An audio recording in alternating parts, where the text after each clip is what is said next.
They speak of law and order,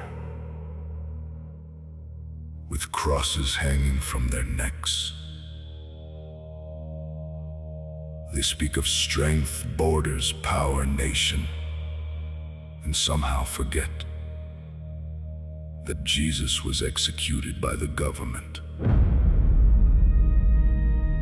The state arrested him. The state interrogated him.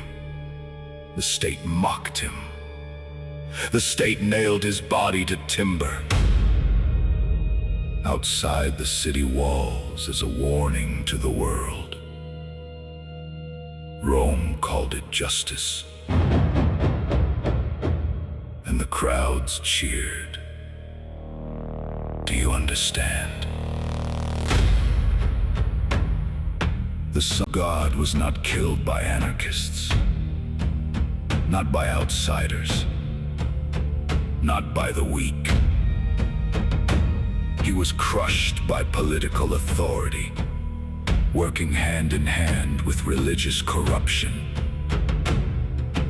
Pilate washed his hands, while empire washed the streets in blood.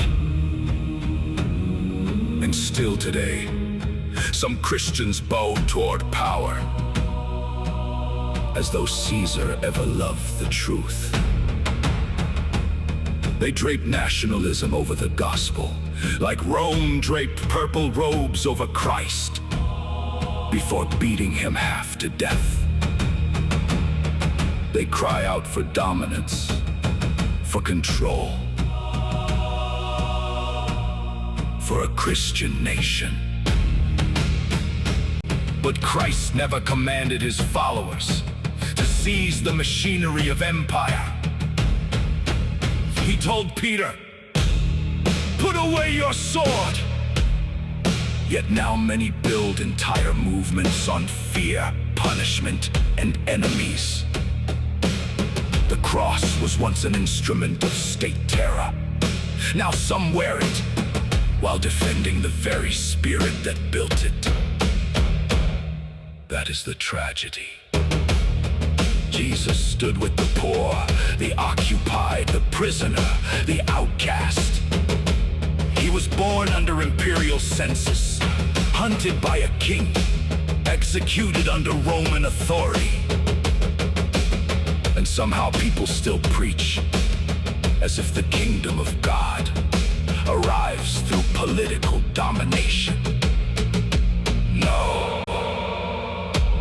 The kingdom entered the world through a persecuted Messiah and frightened disciples hiding in locked rooms. Not senators, not emperors, not nationalist movements chanting his name while ignoring his teachings.